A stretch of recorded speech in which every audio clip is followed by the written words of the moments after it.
Good evening, everyone, and welcome to RVing in New England. And it is, God, it's the end of the month already, January 30th, and it's gonzo. Let's bring John up here and start off with Mr. DePietro tonight. We got a long show tonight, John. We do. We got a great show. But, you know, Bob, you just said it's the end of the month. However, the good part is that it's the end of January, and it's 2 days away from one of my favorite days of the year, which is February 1st. And the only reason it's one of my happy days is because at 5 p.m. on February 1st in New England, it's still light out. Now, you people in Florida might be saying, well, you know what? It's light right now and we're in Florida. But February 1st is the cool date. And then 60 days after is April 1st. And that's the day we usually take our RV out of hibernation. So we've got November and December and January gone. And just 2 more months before we get the place out. That's true. And 3 more months, and we open up at the Park Model Resort, and we head back to Maine. Yeah. We got Chris Dougherty on tonight, and Chris is coming back, and we probably could have scheduled 2 or 3 hours, but we'll keep it to an hour. But he's going to review the trailer life and motorhome, the new models, and the buyer's guide. So the only thing I really got on the agenda before Chris is we got open houses this week and extended show pricing at Hemlock Hill, Diamond RV, Bradford RV, Cold Springs RV, and I sent a note out to the dealers today, so I expect to hear from a few more. So there will be some activity. There are no shows this weekend, but there will be a lot of activity. Bob, just give us a quick rundown on the Hartford show. I know you were doing seminars there on Saturday and Sunday. What was traffic like, and what was the mood of both the attendees as well as the members of the New England RV Dealers Association? Yeah, really upbeat. They had great weather all 3 days, and they were packed all 3 days. He usually gets about 15,000 people, and he probably got that this year also. It's interesting. They didn't have as many teardrops as we had, or as many on the smaller side. A few more larger motorhomes that were down there, but they had a little bit of everything, much like ourselves, and the people really liked it. The seminars were packed. Randy Murray did his service from Pete's RV, did his service seminars, and I did my intro and my internet resources. So overall, I'd give it an A+. It was good. Both shows were good. I mean, Great. That's why they want to extend the show pricing. Let me find Mr. Dougherty here. He might be in a snow squall out in Western Massachusetts. No, he's not. There he is, Chris Dougherty. And good evening. And welcome back, Chris. You're always a great guest. And I was joking with John. We probably could have scheduled this for 2 or 3 hours and charged admission, but we're gonna give them all your expertise free of charge. But you've been on the road for a long time. Give us an update on what you've been doing and what we're going to talk about tonight. So, just been doing a couple of shows. So I'm doing seminars at 2 of our Good Sam shows. I was out in Denver for that one, and I'm going to the Minneapolis show coming up. And hopefully it'll be a little bit warmer there by the time I get there. About 60 below zero in the show. Just check on that one before you go. Yeah, exactly. Yeah, well, the person who runs the shows, Velma, she sent me an email. She says, "Don't forget to bring your parka." So I'll make sure I have that. And so then I head down. I do that, and then I'm heading down south for testing and so forth. And we've got RVX coming up, so fun stuff to look at there. Did we give Chris a proper introduction? You know, you and I know who he is, but maybe there are new viewers tonight. Well, we had it on the promo, but Chris, tell them your current job. You're having so much fun doing all this technical stuff, but give an idea on what you're doing right now. So I'm the technical editor for Motorhome and Trailer Life magazines. Which is a fantastic job. Very blessed to be here. And oops, cut him off. Hold on, Chris. I cut you off, Chris. Start over again with the Trailer Life. I hit the wrong button. My name is Chris Dougherty. Yes, and I'm the technical editor for Motorhome and Trailer Life magazines, and so I'm the guy who's in charge of all the technical content for the magazines, and I help and work with the editorial staff. We've got a lot of fantastic people working in our office out California, and we've got other editors out in various places. So really great. I want to drop myself down, and I want to bring up the covers of the two magazines so you can tell them what we're going to cover. But we only have 4 slots, so I'm going to disappear. Hey, Chris, while Bob is doing that, one of the things that Bob does when he does his seminars, and you may want to try the same thing just for informational purposes. When you're doing your seminar, begin by asking the people that are attending your seminar, how many of them own an RV, and then ask them how many of them are attending their first RV show. And it would be interesting to see in other markets across the United States if they're similar to Boston, because Bob will tell you. And I think, Bob, you can still talk even though you're not on camera, I think. Or maybe not. Evidently not. I mean, 90% of the people have never been to an RV show, and probably 95% don't own one.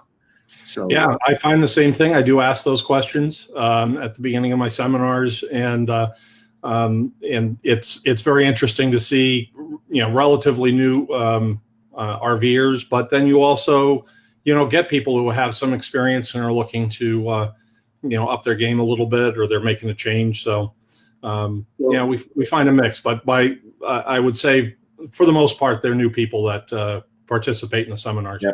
Well, this year usually it's about 50% that are attending the show for the first time. We were running 60, 70, 80% in some of the seminars in Hartford this weekend, where they were going to their first RV show, which is fantastic, because it tells us everything that we're doing is working, and we're getting a lot of new people, and they ask great questions, so they do a lot of homework. Let me just quickly run through our visitors tonight. Dwayne Cyrus is on. He says, "Hey guys, Chris, a year ago, Chris was winter camping in a Revel. Look forward to seeing Chris at RVX." I guess he doesn't want to see you and I at RVX, John. He just wants to see Chris. But that's okay. That's okay, Dwayne. We won't hold it against you. Walter Swenson's on. Walter had more problems with his truck this year. Walter, I think it's time for you to trade in the truck. Yeah. Jerry Plant from Majors RV is on Cape Cod is there. Ed Dunton from Billerica. Hello, Ed. Maria Galante Moore is on. Good evening, Maria. Estelle Drew from New Hampshire. Scott Nichols from Marshfield. So Walter. Marshfield. It's not Marshfield. Marshfield. Marshfield. Yeah. So what we're going to talk about is the Trailer Life issue, the February issues of Trailer Life and Motorhome, and your reviews of a lot of the new RVs. You got, which one? You got the buyer's guide. Okay, you got the buyer's guide up there. If you go to the newsstand, you got three nice magazines to pick up. I picked them up at Barnes and Noble the other day. They still have a magazine section. Where would you like to start? 90 pages when we get to this. Yeah, this is the Bible here. Yeah. Where would you like to start, Chris? We got so much to talk about. We do. So thanks for having us on here to talk about this stuff. And first of all, I'll explain the 2 issues. So the first time, we decided to dedicate an issue in each magazine, Motorhome and Trailer Life, to the new product for the model year. And in the past, we've done show coverage. So we would do one for Hershey, one for Louisville, one for Open House. And what we found was, it covered the shows, but we really wanted to have something out there where people could dig in and look at the new models, especially around showtime. So they'd have good references to go to the shows with. Yep. So we worked with our friends over at RV Business, and we all teamed together and go out and cover the Hershey show, the Open House, and got all this stuff together, visited and talked to some manufacturers that weren't at either of those shows, so that we could come up with some real comprehensive coverage. And so, like I said, this is a first time for us, and hopefully it'll do pretty well. So the February issues have extensive new model year coverage and some great photography. Most of it is there's some from manufacturers, some from our friend Sean Spence, and worked out pretty well. And then we have a product we've had out for many years, and that's the RV Buyer's Guide, which John is looking at as we speak. And so we put this out every year, and this is a guide to all the RV models for the model year. And 300 pages. Yeah, there's 600 new models. that are covered in here, and some old floor plans and all kinds of different things in here. And there's also some really great content in the beginning. And the motorhome staff, Eileen Hubbard, who's the manager or is the editor of Motorhome, and Chris Bunker, who's the managing editor, they did a lot of the work in here. Chris Hemer wrote a lot of stuff, and it's just some fantastic introductory stuff here. So people who are going to shows, this is worth, I think it's like $7.99. You can buy them online. It's $2 shipping. You can go to Barnes & Noble and get them. Or if you go to the Rhode Island RV show, they'll be handing them out for free there, along with copies of Motorhome and Trailer Life. So that date is much earlier this year, right, Chris? It is. So it's going to be March 1 through 3 at the Rhode Island Convention Center. Okay. Good. So they'll be handing them out there. So will you be there? Will you be at that, Chris? No, I'm going to be out. I will be out doing testing down in Florida, actually. So the only reason I asked that is because there may be a member of your staff that will be there that can take Zagami and I out to eat up on Federal Hill. That's right. Well, there we go. Maybe Dwayne says he's going to be in Springfield, so he'll see us before Springfield. Oh, we'll have to go to Red Rose. And then Brad Moore is on tonight with Bradford RV, and Brad is one of those. Did I put him? I think I did get him on the list. Yep, I did. That he's going to do extended pricing in an open house. But Bob, time out. Time out what? Time out for a second. You notice Dwayne and Brad are having a side conversation. Well, they are about their. They're having a side conversation, not listening to Chris. Well, that's true, but you know they were catching up on old times because Dwayne wasn't in Boston. How's Dad? Dad's great. Say hi to your dad too. He's 94. Yeah. I saw him at the Boston show. He looks fantastic. Okay. Brad and Dwayne, pay attention. Yeah. Jim Convoy's in from New England RV Roof. And Jim, I put your decals in the mail today, so you should have them by Friday. And we have a nice guest from the West Coast, Bob Brownell. Bob is a document imaging friend of mine for many years, and we communicate on LinkedIn, and I sent him the invite tonight. So Bob is joining because one of these days he's going to get an RV. And I just remembered, Bob Brownell, you're in Los Angeles. We're in Boston. And I think there's a football game Sunday. Now, I don't want to say who's going to win, but I can tell you who's going to lose. But anyway, perfect. And Convoy's family. Dwayne says the fathers are legends. They are. I wonder if Jim's wife has her Patriots shirt on, as she did at the Boston. They all had Patriots gear on in Hartford show. Yep, they were all decked out. Indeed. They were all decked out. That's right. We'll be legends someday too, Dwayne. Yeah, at least in our own mind. What? Start with Trailer Life. What trends? What things did you see? What did you like?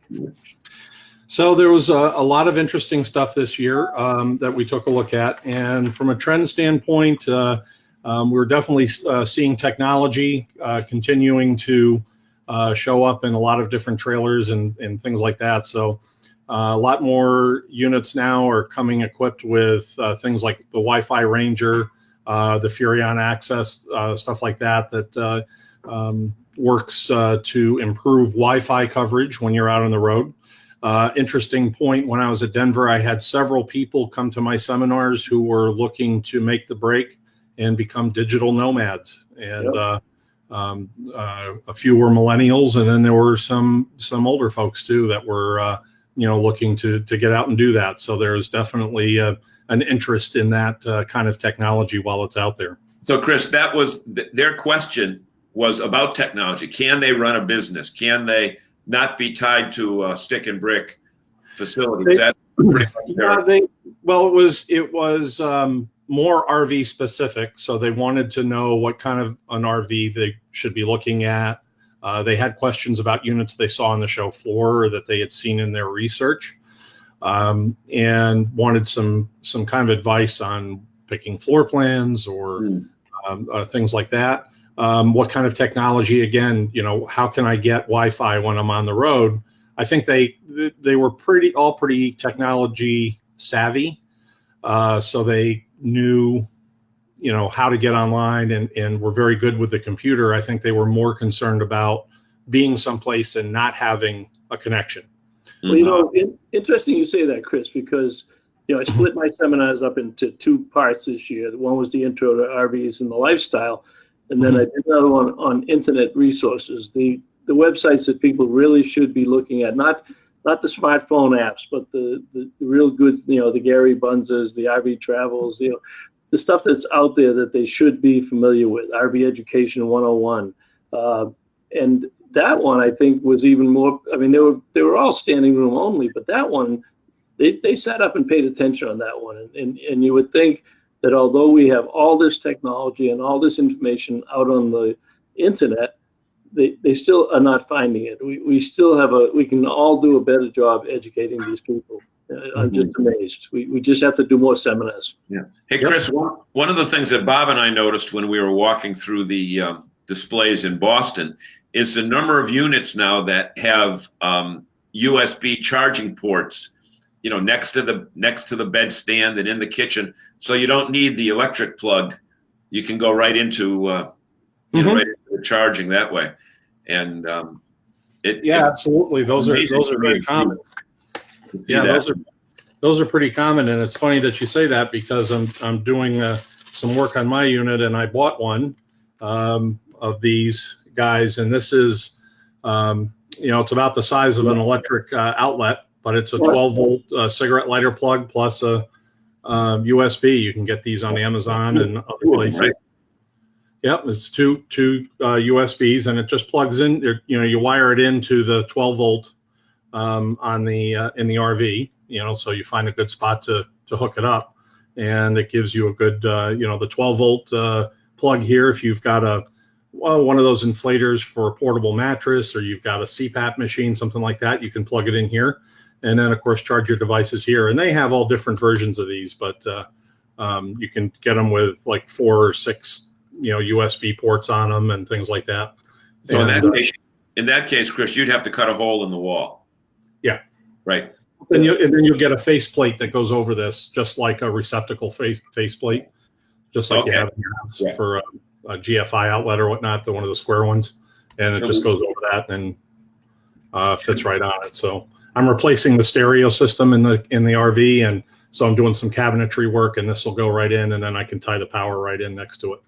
One of the things that got a lot of attention, if we take a look at the unit, the smaller fifth wheels, you had several of them in the magazine that are half-ton towable. This was the new Winnebago Micro Mini. This was very well received in Boston. Nobody brought it to Hartford, but that particular model and that way. Talk about the trending to get down into the half-ton towable trucks, and this one comes in at about 5,800 pounds. So it's for the Toyota Tacoma, the Chevy Colorado, the Ford Ranger. You know, there's a lot of those trucks out there. People can now jump up to a fifth wheel.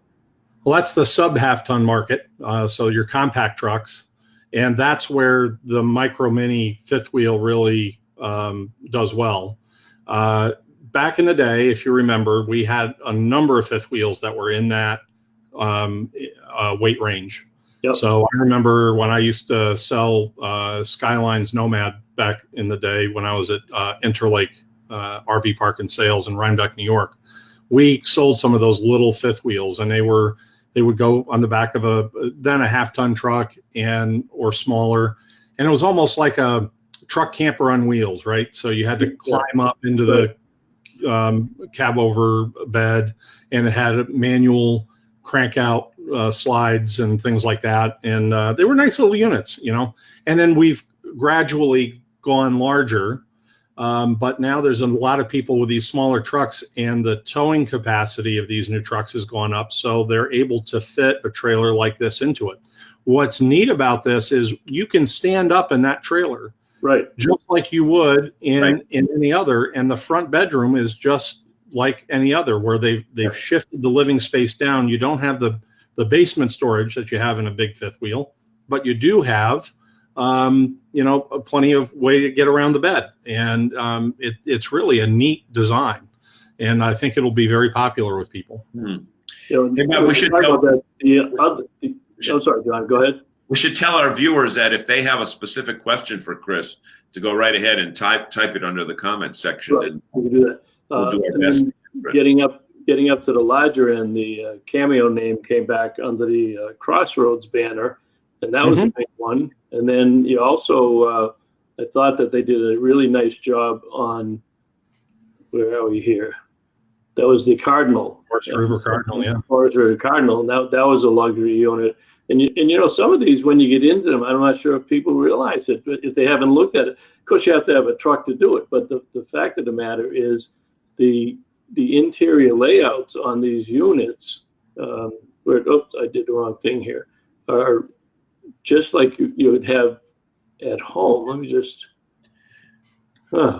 Hey, Bob, while you're doing that, let me ask Chris a question about weight, because you had mentioned storage and that type of thing. I was just on the phone with a friend of mine today down in Florida who's picking up a new RV to Saturday, and he's cleaning out his old one. And he said, you won't believe the stuff that we had with it. Now, would you agree that unless you're a full-timer, people take way too much junk in that RV that they might never use, and especially in issues where you're getting up to the towing capacity? Are there any suggestions that you might have about what they can leave home, or what they can rent, or what they can borrow, or anything like that? Well, yeah. I mean, you have to watch your weight. If you want to see a funny movie that kind of goes to that, an old one with Lucille Ball, The Long, Long Trailer, is yeah. And Bob's laughing. He remembers that. It's out of stock right now. I posted a couple of times a year for our fan club, and it's out of stock at Amazon right now. Yeah, sure. That's how popular it is. It keeps going out of stock a couple times a year. Yep. It's a funny old movie, and she tries to take her, rocks and everything along with her, and it's just it's a big trailer being towed by a sedan. And just, it's interesting. But weight is a big deal. So you can't exceed the gross vehicle weight ratings of your vehicles and your tow ratings and so forth. And so when you're picking what you're going to have in your RV, you've got to be, pretty judicious about it. It was interesting this year. I had the opportunity to help my sister Jan and her husband Tom get their first RV. So they sold their home and out in Nantucket and moved here to Springfield. They're actually renting our downstairs apartment as their home base. And we went through the process of getting them an RV. And after they did, they bought the new Lance travel trailer and a new travel trailer. Yeah. And that one, as a matter of fact. Just happen to have it here. And Walter, yeah, Walter, I've got the Evoque. I'll put it up there in a minute. So hang on, and we'll get to the Evoque. But go ahead, finish your story, Chris. So they actually bought the first one at the Hershey show. Yeah. The first day of the show, and Tom was being, and Tom has a scientific background, so he is, he was concentrating on every little thing that he was putting in the truck and the trailer and watching weight and so forth. For that. And so they left a lot of stuff home, frankly. So you've got to, one of those decisions, if you're going to go full time, is to have a rig that's going to carry the stuff that you feel you really have to have with you.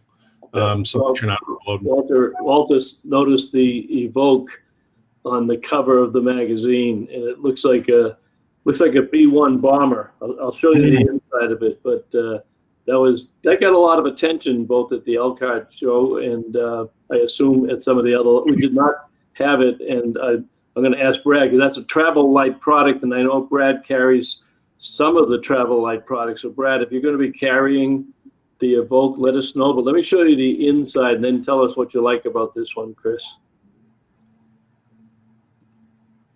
That's the inside of it. So these guys have done, pretty interesting job with this. This is a nice lightweight trailer. It's very modern when you go inside. So if you're, if you like a very modern, very energetic feel to your surroundings, this is a great trailer for you. And Travel Light's been working really, really hard at getting the younger demographic into trailering, and so their whole travel trailer line is very good, this is a neat trailer. And I got to see it at open house. We've been trying to get one for a test now for a while, but haven't been able to do it yet. Yeah, it comes in different colors, but the black was striking. That's the one we saw across the street, right, Bob? Yes, yeah, across the Executive Parkway, yeah. And they kind of tried to make it like a yacht. I think the only thing I questioned them on it, wasn't that the one that had a really tight bathroom on the side, John? I think it was, yeah. It was like a yacht, though. It was a yacht-like appearance, and that's what because some of those people had it.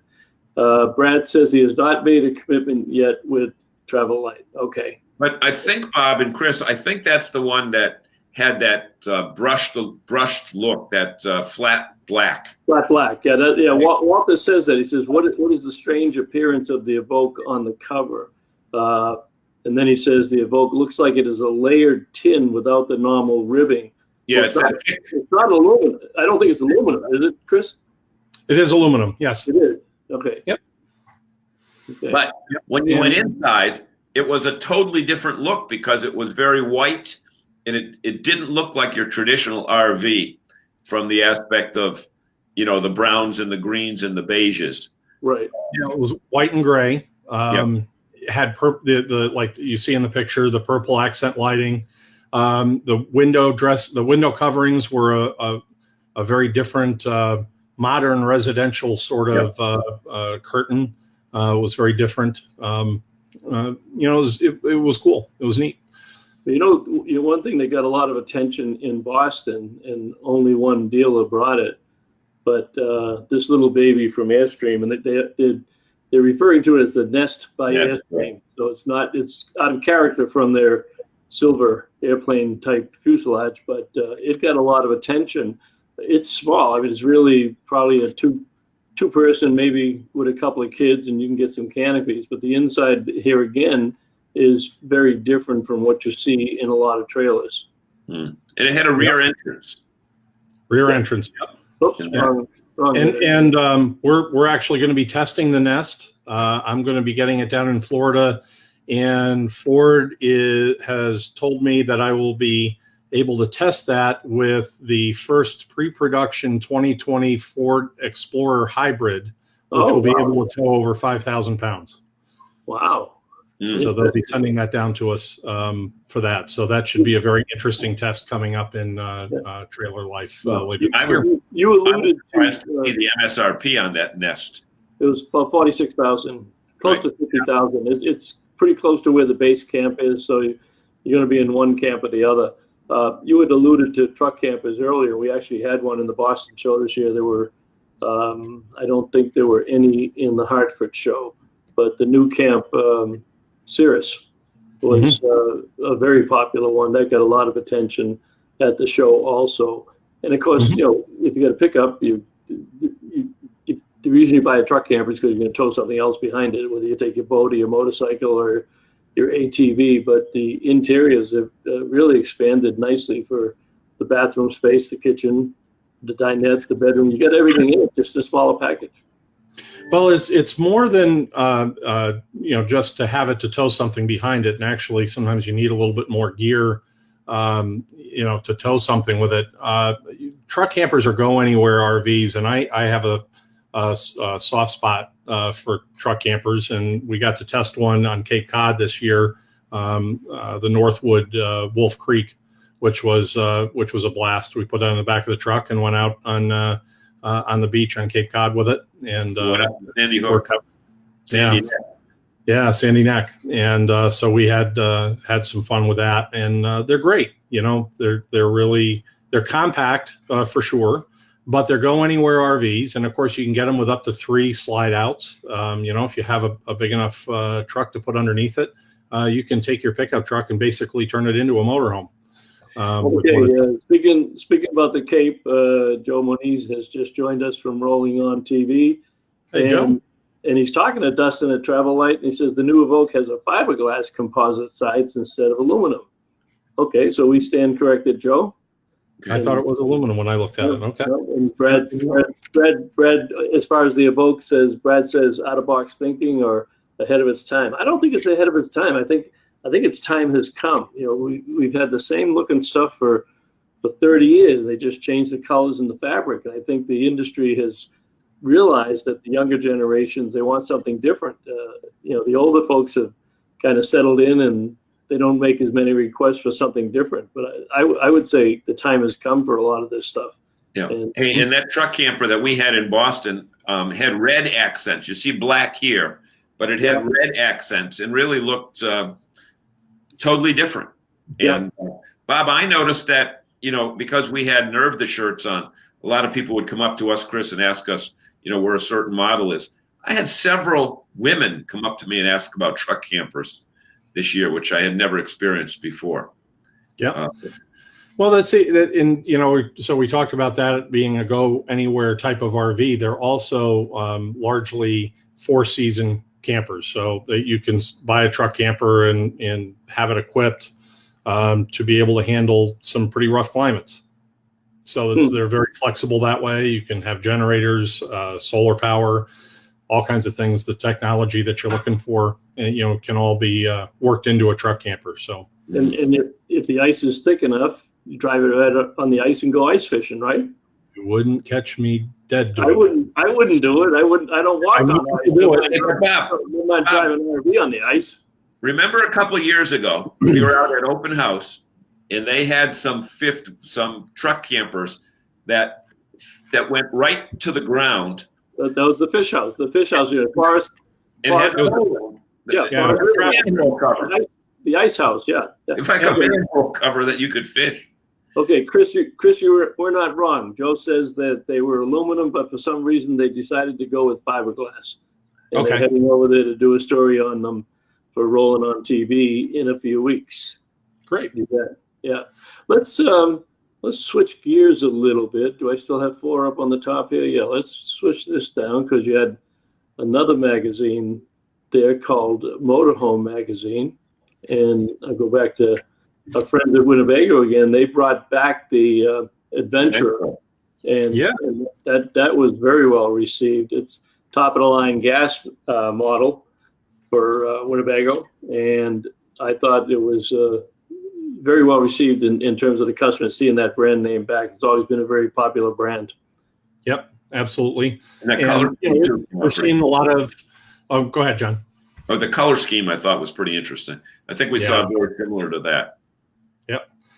Yep. So the Adventure was a big product for a long time, especially with people going out and either being part-time RVers, seasonally, snowbirds, that type of thing, or full-timers. Yeah, and you can see the floor plan there. It's a bath and a half unit, and I think a lot of the stuff that we saw this year at the shows, and Chris, you can probably comment on this better.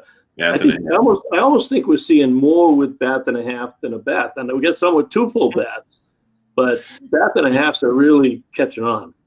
Yeah, people really like them, and whether you're getting a motorhome like this, or even some smaller ones will have the small half bath, trailers, fifth wheels, things like that.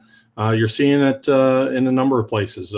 Some interesting ones on fifth wheel toy haulers that don't have walls. The bathroom actually sits in the garage space, and the walls fold in so that you can get a larger toy in the garage. But when it's time to use it as a bathroom, you actually snap the walls around the bathroom. But when those are away, the toilet's just sitting in the floor. They've kind of come up with some interesting ideas on how we can lay these things out. Now that's the Jayco Seismic, which is a 3-axle. So when they put 3 axles on them, Chris, that's serious business. But here's what was interesting about that one was, I think I got the wrong floor plan up there, but they have a walk-in bath. I mean, it's a regular residential bath that you walk right into, and then you got the other half bath that runs out to the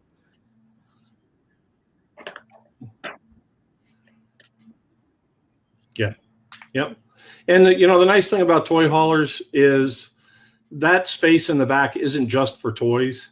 So they've started actually, designing that space to be flexible. So, back we used to call these SUVs or sport utility RVs, SURVs.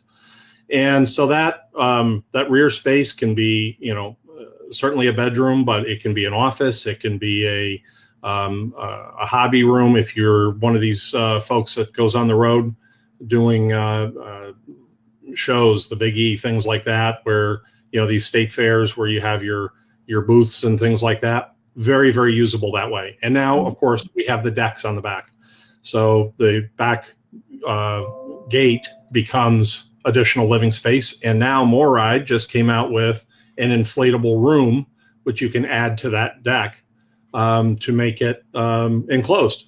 So it's things like that. So it sounds like you've been sitting in on my seminars.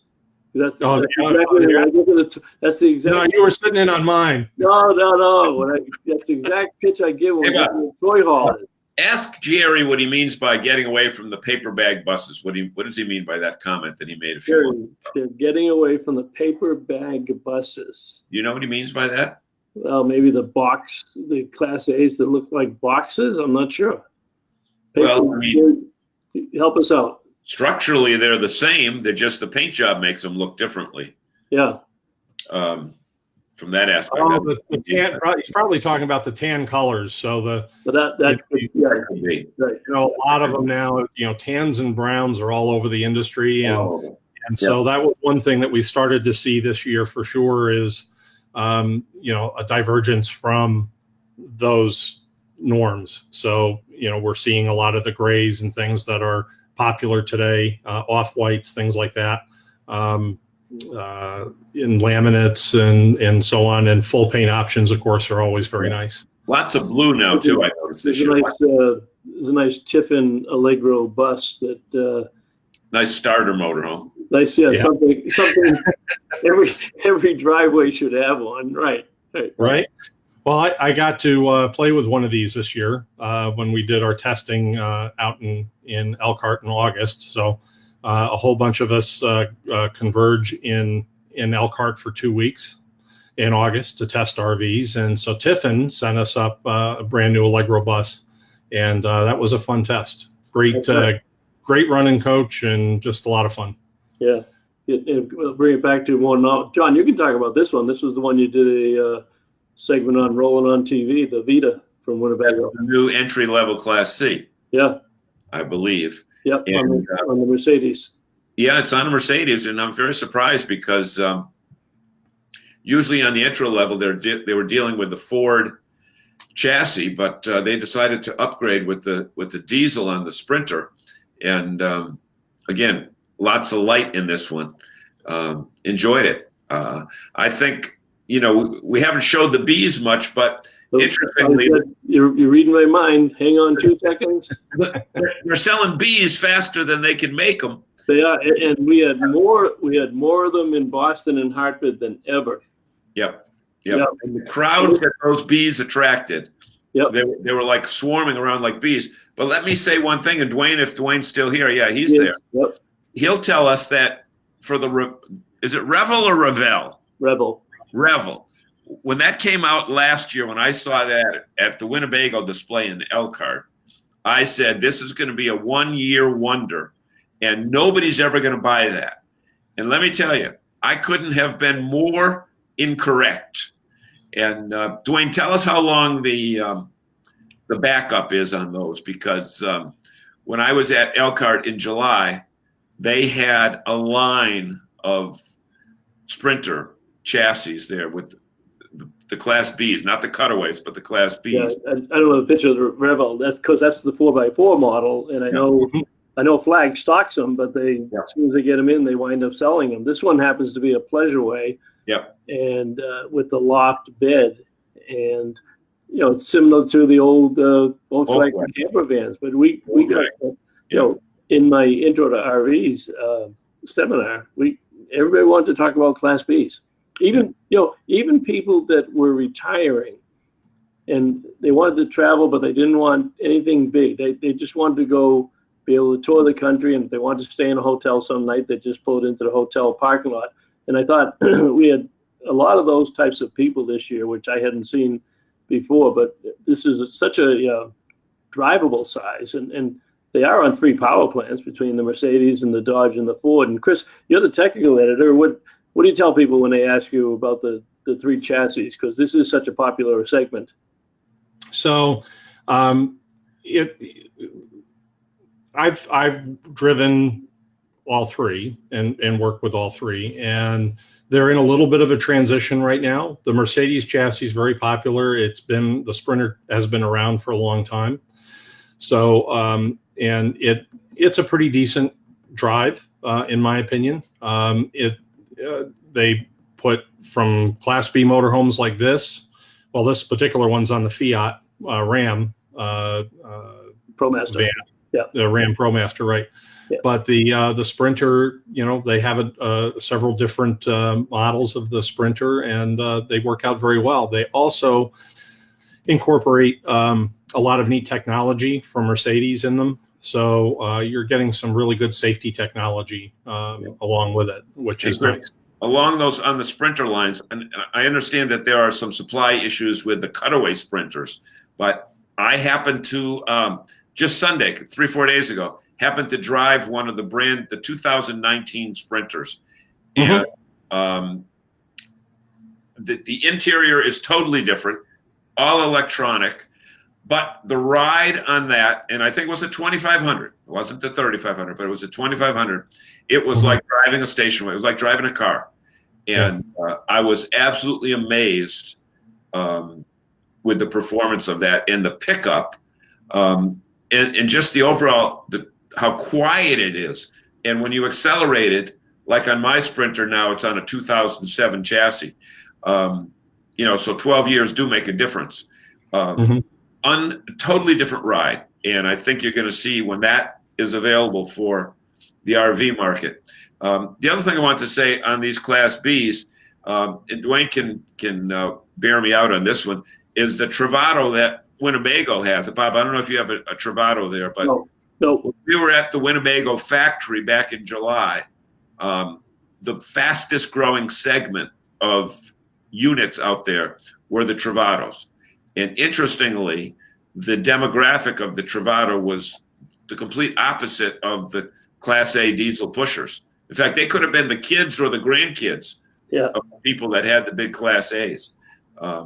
And these guys are nomads. They are not looking for RV parks. They're looking to go somewhere, get off the grid, have a lot of solar, and they got hiking boots, not sneakers. That's right. Well, you mentioned the supply problem. I talked to several of the dealers that are having trouble getting because the new chassis coming up online in the South Carolina plant. But apparently Amazon put an order in for something like 20,000 of them, and they were trying to rush to get those out. But we'll start seeing those they said probably around April and May. They'll be much more available. Have you driven the new chassis? Because everybody's talking about that new chassis, Chris.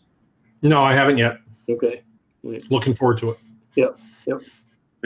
Chris, just go to the Mercedes dealer, Mercedes-Benz of Springfield, and just test drive one there. They must have them there as well. Again, it's going to be the regular truck. Mm-hmm. Here's something we're seeing more of, Chris. Yeah. Super C's on the pickup truck chassis, absolutely. Yeah. And this is pretty cool stuff. So they're taking, in this particular case, you've got the new Super Duty with the 6-7 liter diesel. And they are offering them in 2- and 4-wheel drive. A lot of them have 4-wheel drive, not all of them yet. But there's select ones out there. They're doing them on the Fords. They're doing them on the Rams. Dynamax makes a fantastic motorhome. They have it on the 4-wheel drive Ram chassis with the Cummins diesel. Oh, that's on a Dodge. Ram. Ram. So this one here is the picture you have up is the Ford.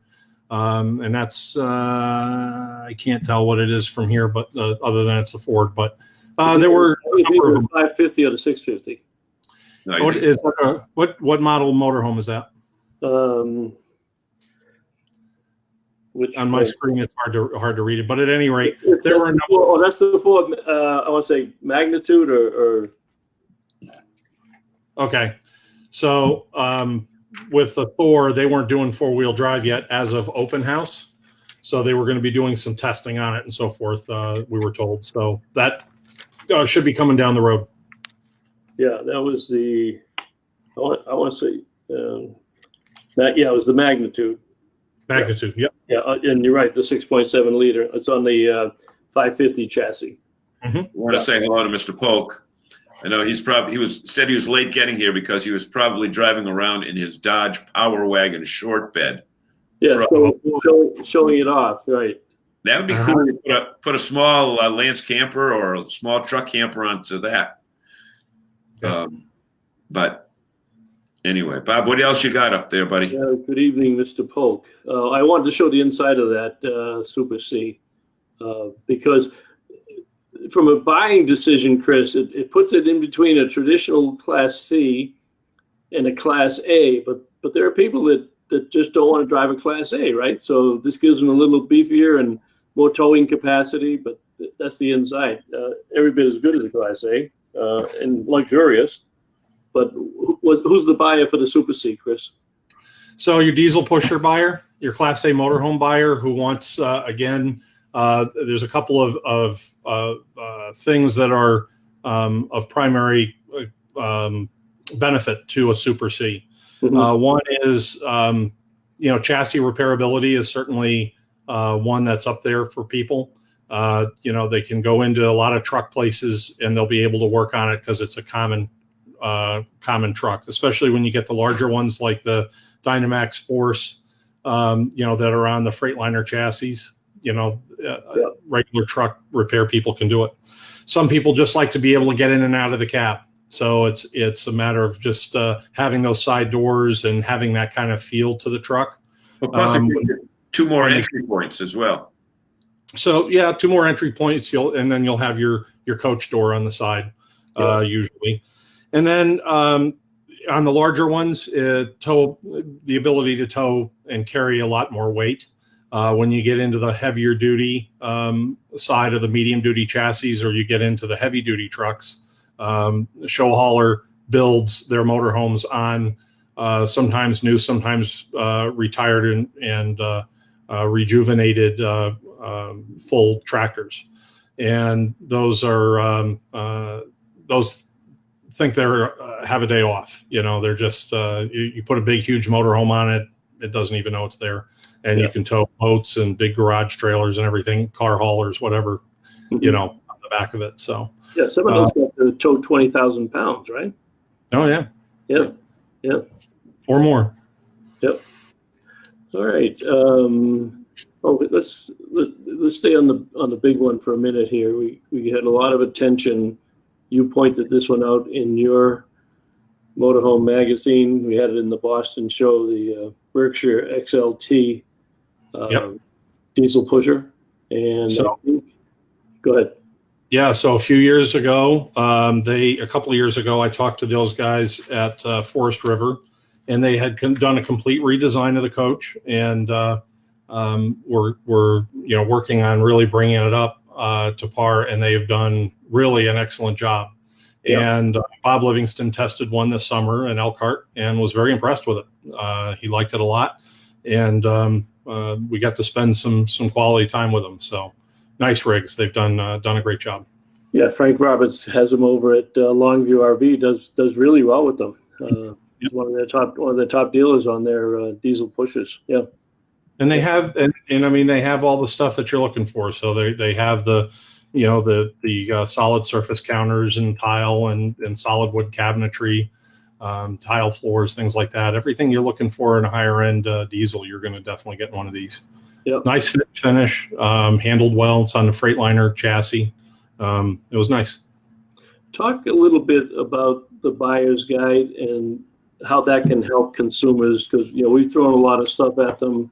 We got about 10 minutes left here, but there's a tremendous, I think you said 600 models that are in there. How should they use the buyer's guide? So the buyer's guide is a great thing to get a hold of if you can get a hold of it before you go to your RV show. It's definitely worth taking a look at. Like I said, we have over 600 new models in here. There is everything from Class A motorhomes and Class B motorhomes to truck campers, everything in between. There's a number of good articles in the beginning. that talk about RVing in general. So especially if you're brand new to it, things like why we love RVing, towing, how to hitch up, things like that. If you're going to have a motorhome, you want to decide you want to tow a dinghy vehicle. There's information on that in their glossary of RV terms. There's a lot of really great stuff in here. They knocked this one out of the ballpark. Chris, I don't think you're doing your magazine justice, because everybody who's interested in buying new or used the first time or the next time, this is unbelievable with the details, with the converter rating, with the size of the bath, the size of the generator, the size of the inverter. Does it have solar? Does it have satellite? Freshwater capacity, gray water. For an engineer, this has every question answered.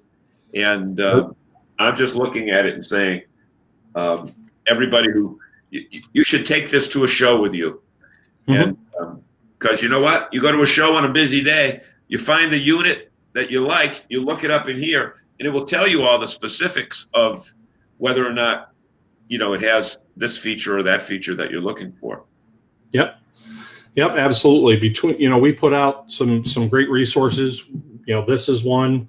The tow guide for trailer life is also a great one, in the dinghy towing guide on the motorhome side. They have a lot of information on how to do those things, and the equipment that you need, and then the ratings for the vehicles available online also through our websites. Just really good reference material. They just posted the towing guide the other day, right? Online. I think I downloaded that. Yep. You can download it, and then is that going to be on trailerlife.com? Trailerlife.com and motorhome.com. Okay. Bob, when you get a second there, just check the chat note that I sent to you. Okay. That message. In the meantime, but while Bob's doing that, I got to ask you a question, Chris, because this came up in a conversation this afternoon. And we talked about it with weight earlier. Some of the new units, I know that the new unit that our friend is picking up, which is 2019 Navion, does not come with a spare tire. And I know mine, it was hooked onto the back, and then they tucked them underneath for a while. And then Jerry had mentioned earlier, he hung a spare tire, he hauled a spare tire around for a long time. Is that because of a weight issue that they're not doing that? Well, it's two things. Weight is certainly one consideration. If you take the spare tire and wheel off, you're going to save, I don't know, was it 100 pounds, whatever, depending on the vehicle. I mean, you get a bigger rig, and with a 22.5-inch, bus tire, that's a lot of weight, a couple 100 pounds. So that's one thing. The other thing is a lot of RVers just aren't able to jack up their motorhome. It's not safe for them to do it. They don't have the equipment to do it. And this is where a roadside assistance plan comes into play, because they'll send somebody out who's going to be able to jack the thing up. They can get you to a tire if you need it, or a replacement tire. A lot of times they can just replace the tire on the side of the road. They can remount it. So there's different options there for sure. So beautiful. I don't think I've got anything else in there. The Vita we did, the bus we did, Magnitude. No, that's the ones that I pulled off. Well, we got about 7 minutes. In closing, Chris, trend-wise, I think we saw a lot of Class Bs. We saw a lot of lightweight teardrop, stuff like the Nobo, the Cricket, the Sylvan Sport, a lot of smaller stuff. To Dwayne's point earlier there about the younger demographics, they want to go off on the boondocks. They're not going to be campground people.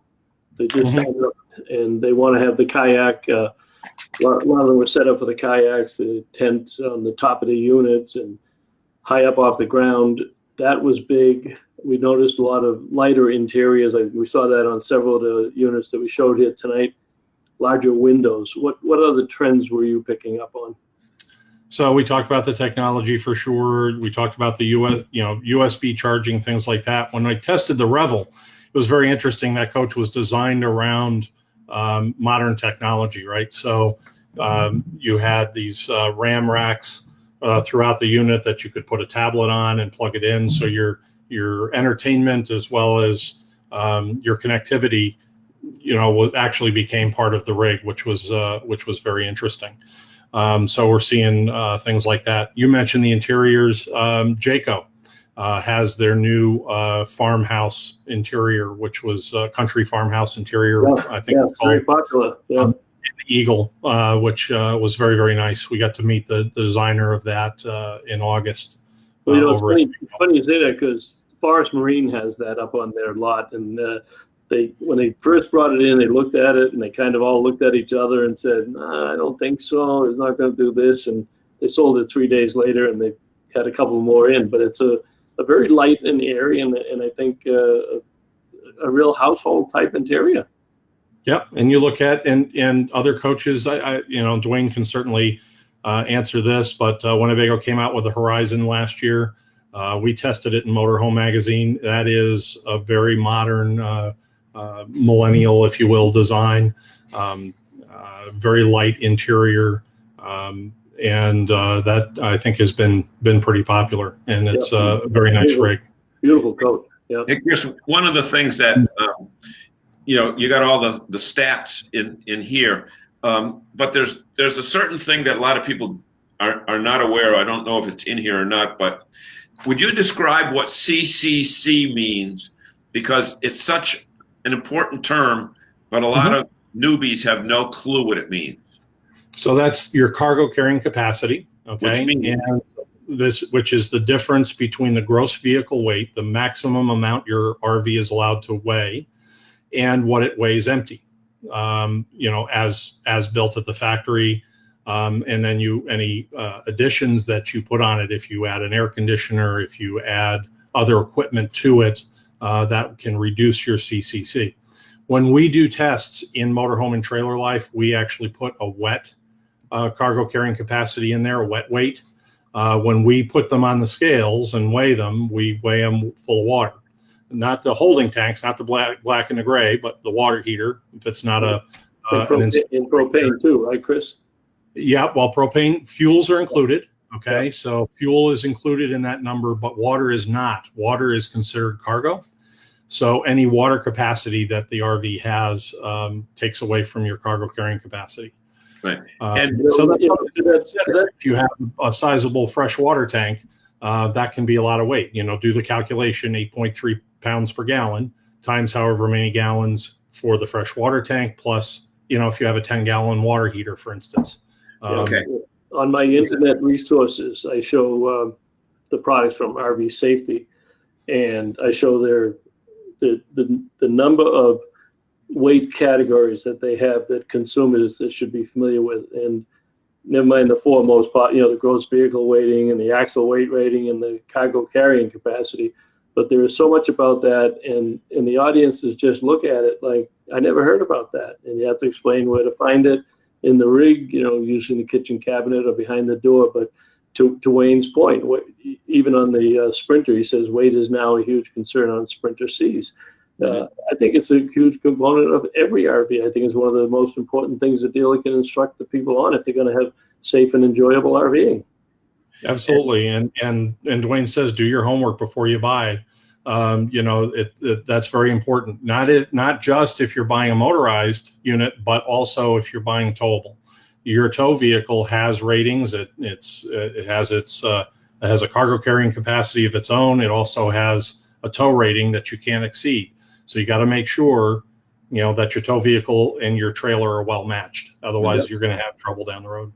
Hey, Chris, another thing, and I know we don't have time for it now, but when you come back with us, we should make a note. Let's talk about tires, because a lot of people don't realize that, the rating of the tires, not just the size, but the rating is also very important.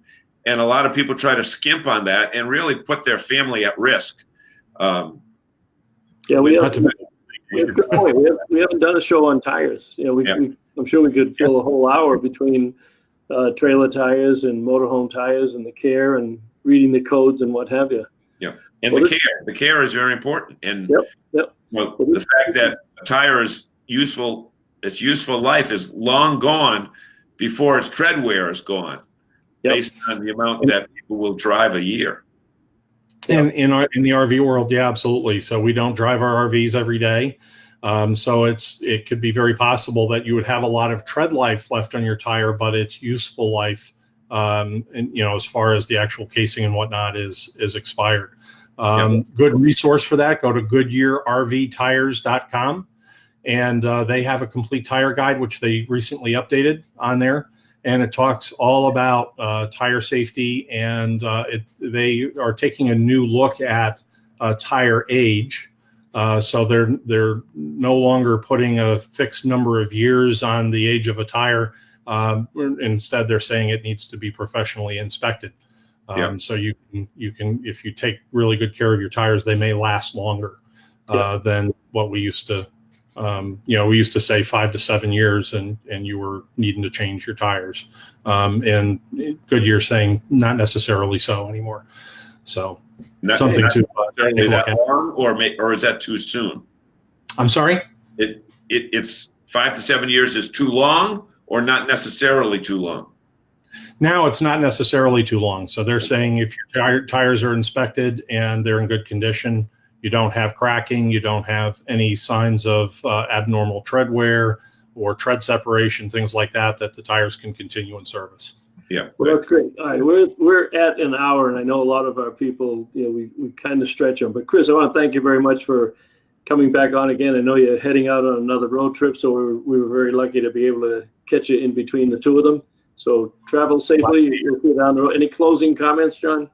Yeah, the thing I forgot to do at 20 after the hour is to tell people to share. And the only reason that we can continue to reach thousands of people every week is because of the great work that our audience does in sharing this show with their friends. So we would ask them before they're done tonight to watch it. And even those that are watching it on replay, they can share it as well. And we should also tell our replay viewers that if they do have a question, to put it on, and we continue to check these for at least a week or so, and we will get back to your answers, even if you watched it on a replay scenario. We will do that. All right. Yep. We're heading into February, guys. So have a good evening. We'll see you down the road. Sounds great. Take care.